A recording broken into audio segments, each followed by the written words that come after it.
Hello everyone. Welcome back to Sansan, Best Anime Reaction. Last episode delivered massive emotional impact and irreversible changes to the story. Nothing will ever be the same after what we just witnessed. In this episode, I expect a mix of aftermath, reflection, and shocking revelations. The survivors will have to process loss while facing a truth that could completely reshape their understanding of the world. This episode feels less about action and more about meaning, consequences, and the future. I'm incredibly curious and nervous to see what is revealed next. Let's begin episode 16 and see how Attack on Titan deepens its story even further. Yours, right, Eren? How's it feel to have your own roof over your head again? Get it! Sasha, could you smack him for me? It doesn't look like Bertolt knows our location. You're right. He's just scattering burning debris to turn Shiganshina into a sea of flames. That bastard! You're back. And this time you want to burn down my city! Hey, Armin! Your orders? Come on! What should we do? I can tell I'm right. I mean, just look at the way you're shaking. You're scared out of your mind, aren't you? Sean, can you take over for me? What? I don't know what to do.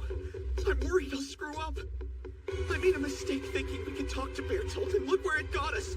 Please, Sean, you are better suited for this. Move! Make for the river! Everyone aboard Eren! Conserve our gas!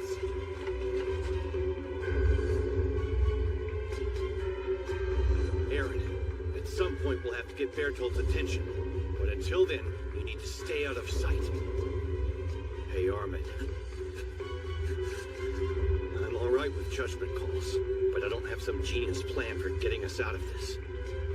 In the end, you're the one we're gonna be counting on.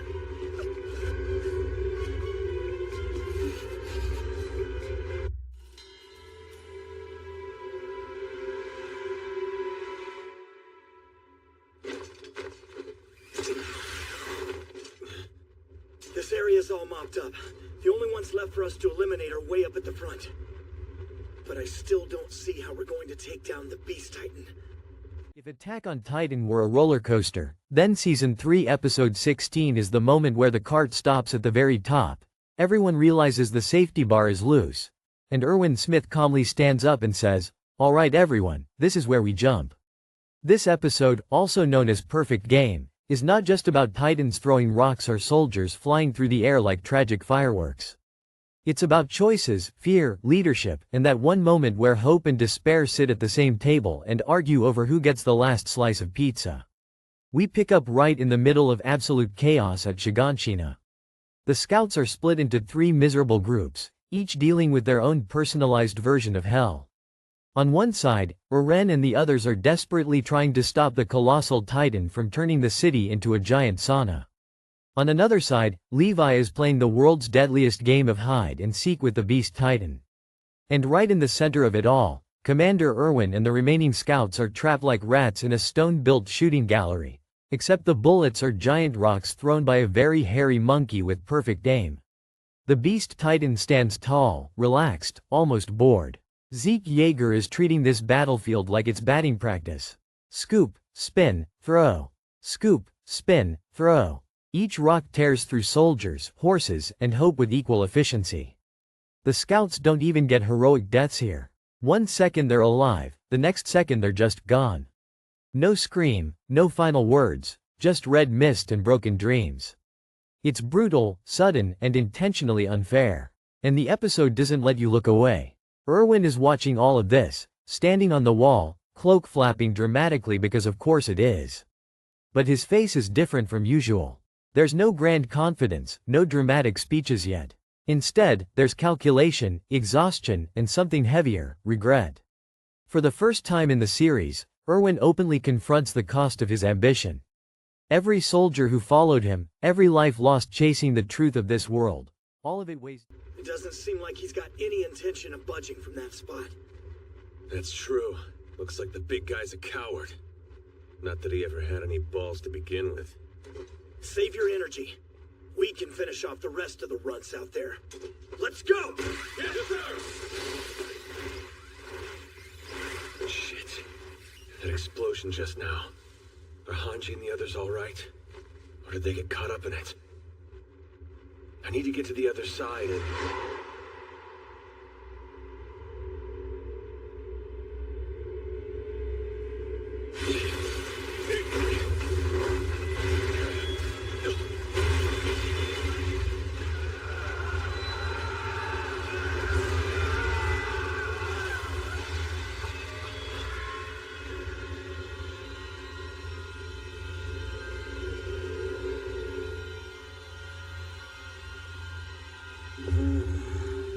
That one was a little higher than I would have liked. Oh, good work. I'll leave it there. No problem. We'll just consider the first pitch a warm-up. I'm going for nothing less than a perfect game today. Frontal bombardment! All troops take cover now! What the? Damn it! Get down!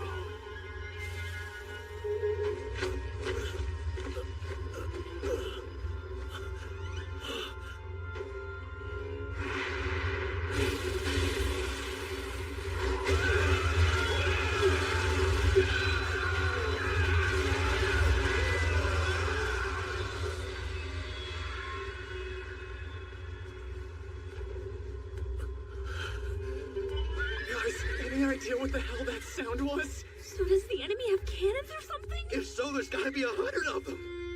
Calm down, everyone. You're scaring the horses. Titan's throwing boulders! Captain Levi! Move now! Take the horses and retreat to the wall! Yes, sir!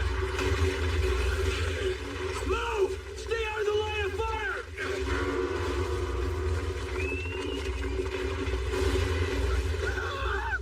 You wanna die? Get up! Commander! How's it looking? Terrible. The front line of houses is gone. He decimated them. If he keeps throwing those, everything will be leveled. We won't have anything left to hide behind. And we can't retreat to the other side of the wall? No. The Colossal Titan is already heading this way, setting fire to everything in his path. Theoretically, we could scale the wall to evade the stones, but the horses can't. Down on him at once. This isn't the cool, charismatic commander anymore. This is just a man realizing how much blood his dream has demanded. And then comes one of the most quietly devastating conversations in the entire anime. Levi joins Erwin, and for once, they're not talking about strategy in the abstract. They're talking about life after the battle. Erwin admits that he has always sent soldiers to their deaths not just for humanity, but for his own selfish desire to know what's in the basement. He doesn't sugarcoat it. He doesn't justify it. He just says it out loud. This moment matters because it strips away the myth of Erwin Smith as a flawless leader. He's human. Brilliant, yes. Inspiring, absolutely. But also selfish, driven, and painfully aware of it. Levi listens, stone-faced as ever, but you can tell this hits him hard. Levi has followed Erwin for years, believing in his vision, trusting his decisions. And now Erwin is asking him, without directly saying it, whether his life still has value if his dream ends here. This is leadership laid bare, without the speeches, without the banners, without the music swelling in the background. Just two tired men standing in a war they're clearly losing. Meanwhile, the Beast Titan continues his massacre, and it becomes painfully clear that the scouts have no way out. They can't retreat. They can't fight back. They can't even hide. Every second they wait, more soldiers die for nothing. And that's when Erwin makes the decision that cements this episode as legendary. He chooses to turn meaningless death into meaningful sacrifice. If they're going to die anyway, then they're going to die screaming, charging, and buying Levi a chance to do the impossible. Erwin gathers the remaining scouts, many of whom are terrified teenagers who signed up to protect humanity, not to be pulverized by flying gravel. And instead of lying to them, instead of promising survival, Erwin tells them the truth.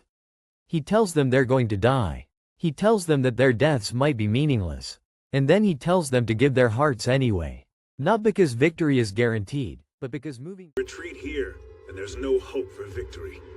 What happened to Hanji's group? Is Eren all right? I don't know. Most of them are gone, caught up when the explosion occurred. We've sustained a great many casualties. The Beast Titan directed the small Titans in such a way that our soldiers would group up in one place. Dirk's squad, Marlene's squad, and Klaus' squad were engaging the small Titans, which put them in the line of fire when he launched the bombardment. They were all wiped out. In other words, our remaining forces on this side of the gate consist of you new scout recruits, Captain Levi, and me. No others.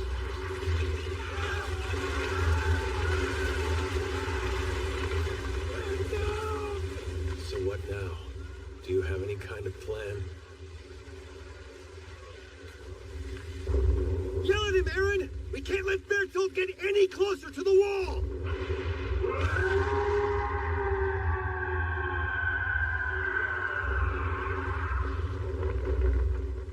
He heard you. The bastard's ignoring us. He's heading straight for the wall. So what do we do now, Sean? If he gets there? We're not letting him. Hey, Eren! Tackle that lanky jerk's leg! Hang on. Do we actually have a plan for this? With that steam he puts out, he can make our ODM gear useless. It won't connect. You think I don't know that? I'm well aware, but we have to give it a try anyway. We can figure out his weakness as we fight. I can kill him. You just keep him distracted. Connie, give me your Thunder Spear. Sure thing. Listen, Armin, odds are we're still gonna need a plan from you. So stop moping and observe him from afar. We have to believe we can win this. Right. Now, scatter! How dare you look down on me? After what you've done, you should be on your knees begging for mercy!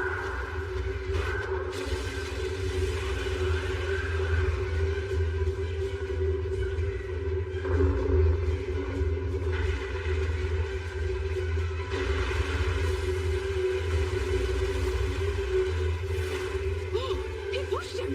You can do it, Eren! Knock him on his ass! There must be a way. We just have to find it.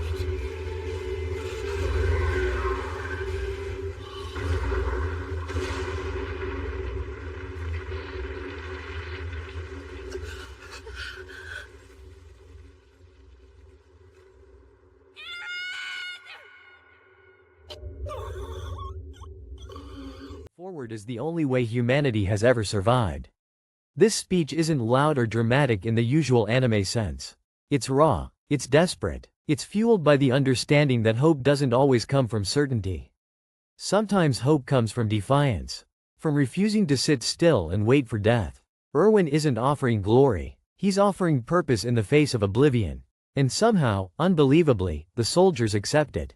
The charge begins, and it's one of the most haunting sequences in the series. Horses gallop forward, soldiers scream, rocks rain down, bodies fall. The animation doesn't glorify the deaths. It lingers just long enough to make you feel the ROR without turning it into spectacle. Each fallen scout feels like a reminder that courage doesn't make you invincible. It just means you keep going anyway.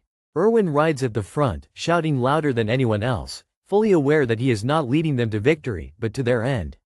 And yet, in that moment, he is more of a commander than ever before. He becomes the embodiment of the Survey Corps' philosophy.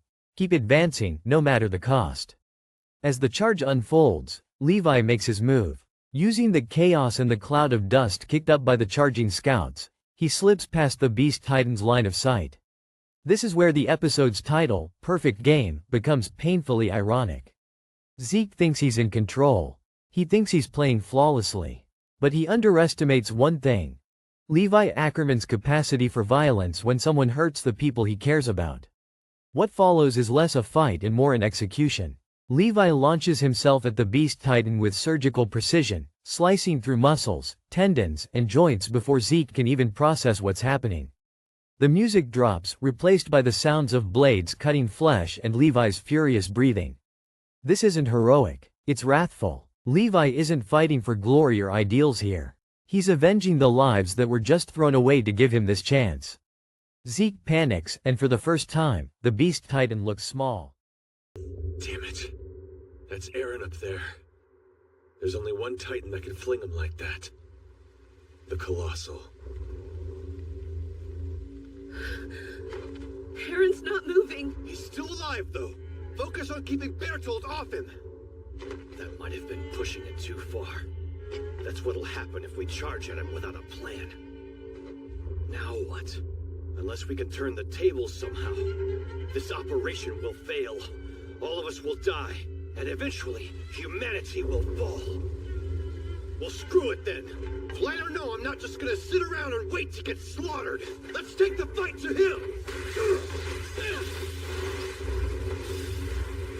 He doesn't know about the Thunder Spears yet. Sasha and Connie will help me distract him. Mikasa, you go for the kill. Right! Hey, Freak Show!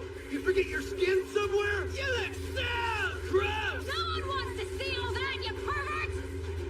This distraction is way too obvious. But we only need one good hit.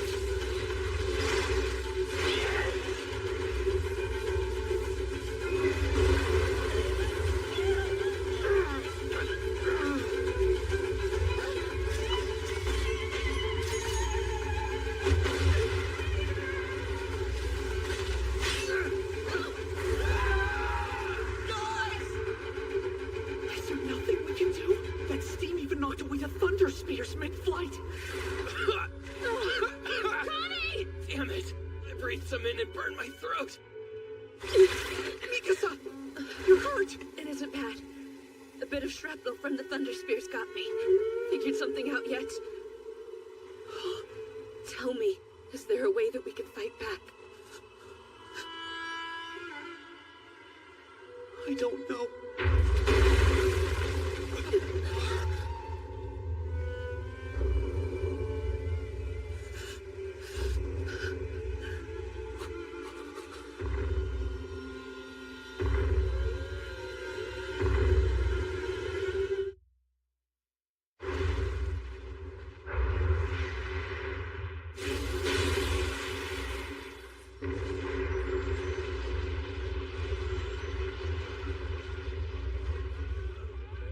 This place is gonna look like a honeycomb before long. The Beast Titan knows where we are. Erwin, if there's no chance that we can turn this around, then tell me. And we can still cut our losses. Go shake the shit out of Eren until he wakes up. Have him run away with as many people as he can carry.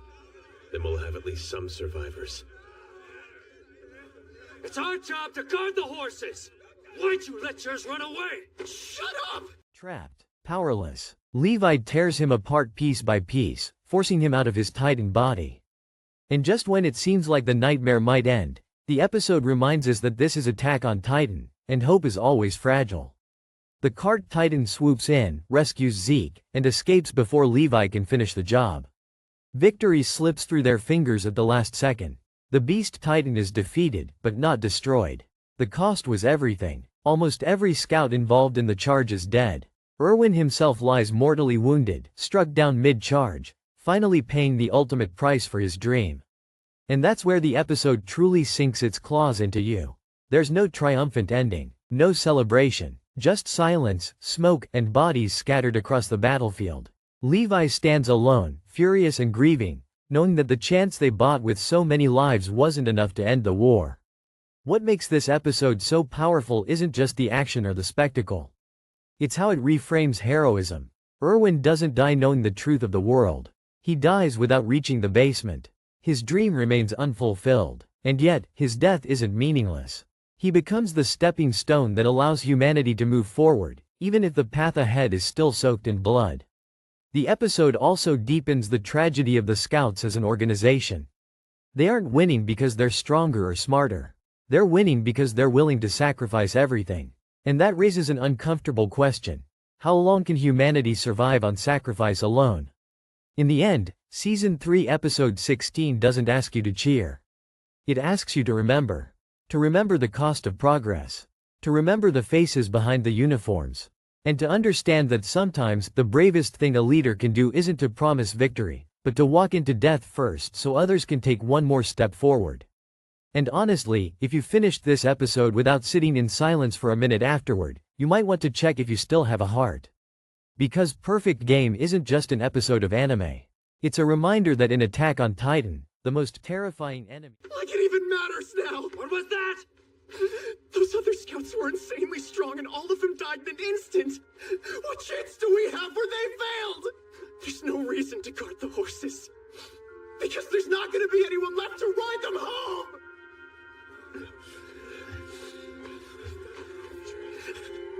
There was a point when it all made sense.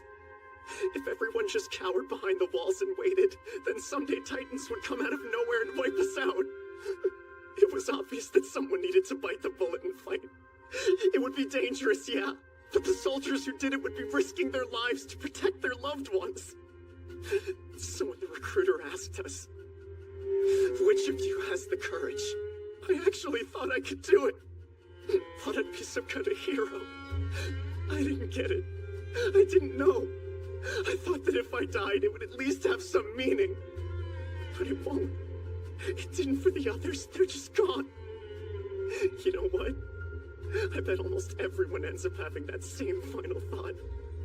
I was so stupid for coming here. Why did I think I'd be different?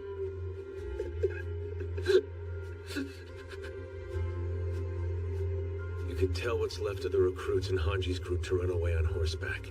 They won't have much of a chance. But they'll be decoys. They can give Eren a shot at escaping. Tell me, how would you fit into this plan? I'm gonna go after the Beast Titan. I'll draw him away somehow and... You can't. You won't even make it near him. Probably not. But if you and Eren make it home alive, then there will still be hope. All things considered, I feel like that's the best we can ask for. We've been brutalized. To be honest, sir, it seems like this battle will be where the Scout Regiment gets finished off. Yes. If we had no way to fight back, then you would be right. Is there a way? There is. You could have mentioned that before. Care to explain why you kept your shitty mouth shut? The plan could go a few ways. Best case, you'll have a decent chance of killing the Beast Titan. But for it to succeed, the recruits and I have to die.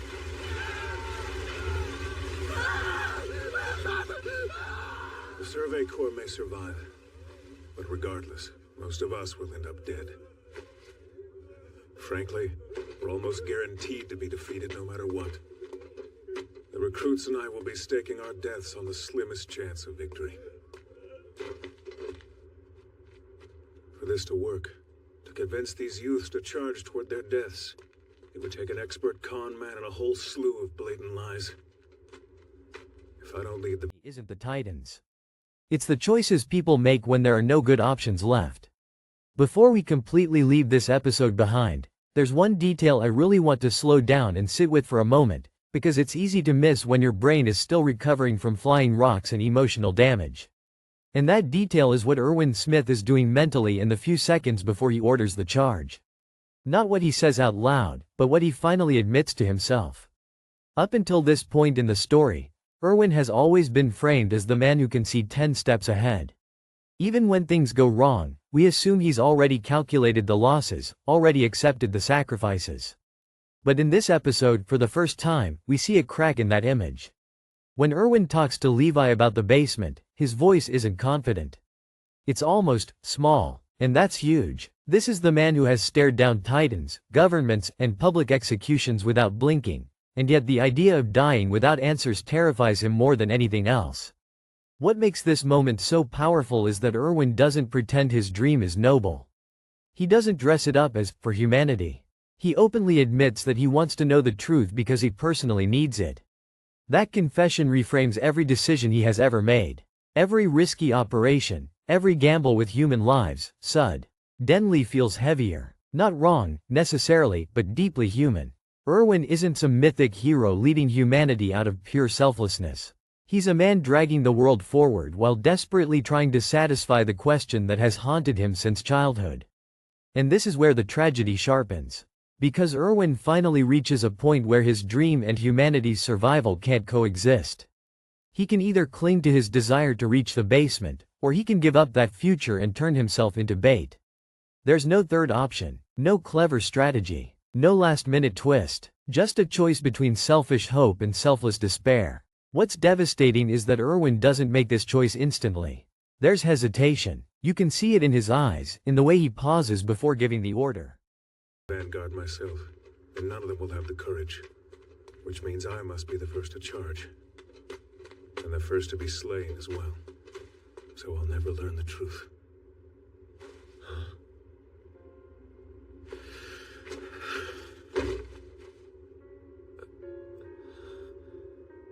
I just wanted to reach that cellar. Everything I've done up to this point, I did in the hopes that this chance would come. I dreamt that I'd get to prove I was right. Many times, I thought that death would have been easier. But then I think of the questions I needed answered. They're what I lived for. And now those answers are no more than a coward's leap away. I'm so close. But can you see them too? Our comrades, they're all standing around us. They've been watching us all this time. They want to know what we did with the sacrifices that they made. What became of the hearts they gave.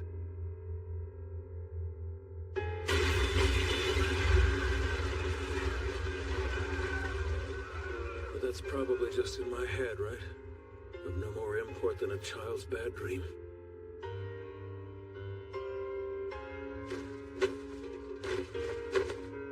You led us well. Fought hard. No one else could have gotten us this far. I'll make the choice for you. Give up on your dream and charge to your death. Lead those crying children straight to hell. I'll reach the Beast Titan and tear him apart.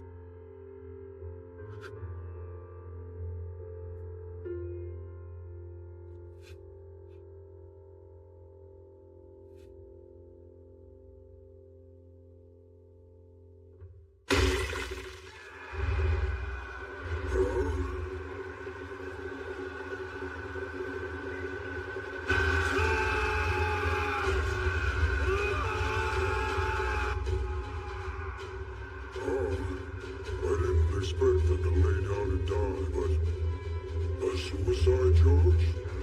For some reason I thought they do better than that. All right!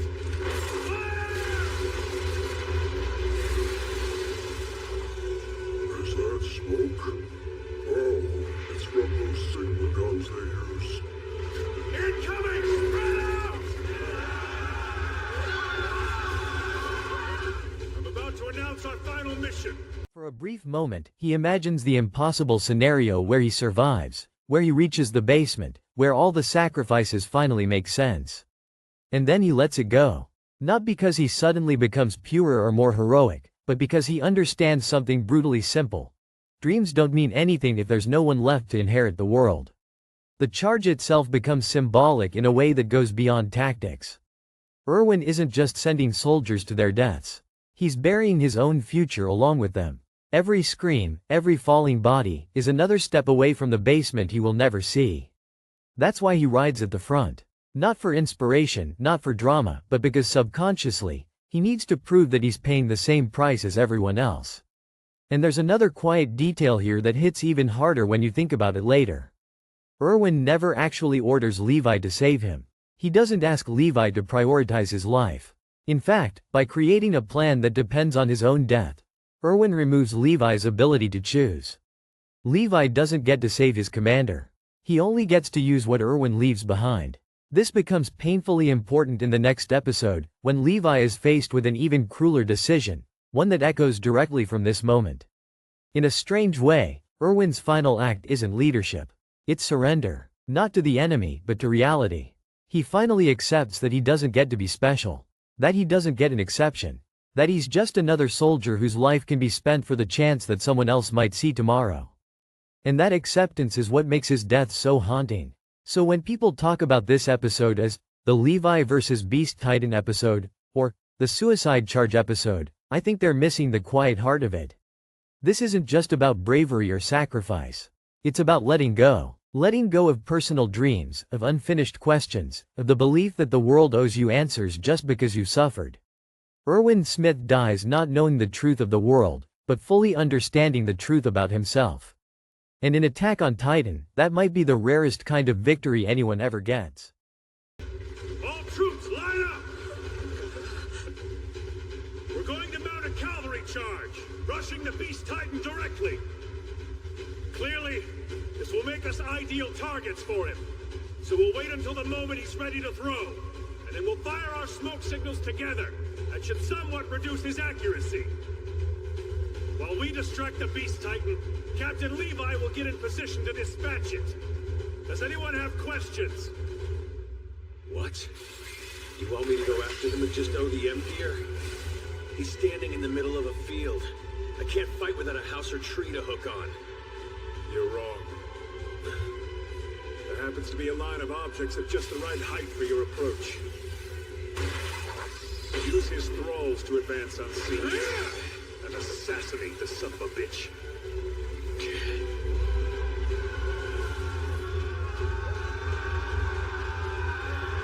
I'm sorry.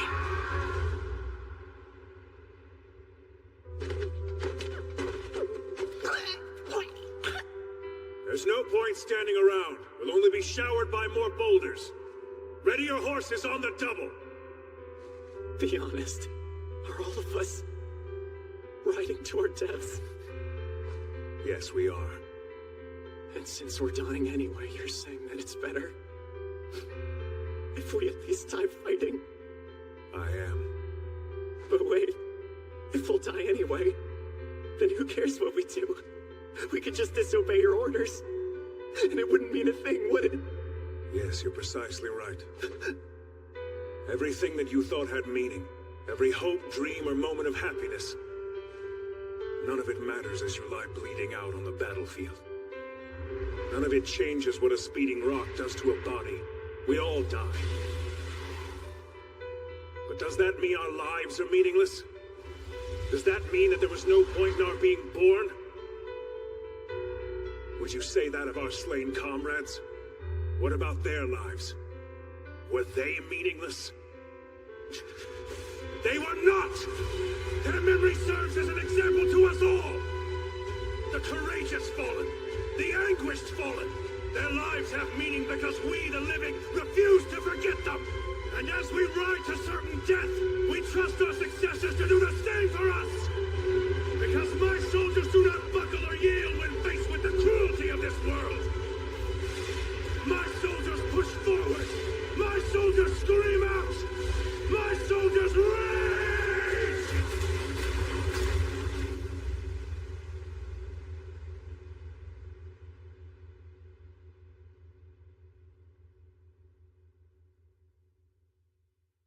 Thank you so much for watching this video on General Sansan Anime. I really appreciate you spending your time here and sharing this anime journey with me. If you enjoyed this reaction, don't forget to hit the like button, subscribe to the channel, and turn on the notification bell so you won't miss any upcoming videos. Your support truly means a lot and helps the channel grow stronger every day. I'll be back very soon with more exciting reactions, emotional moments, and unforgettable anime scenes for all of us to experience together. Until next time, take care, keep enjoying anime, and I'll see you in the next video.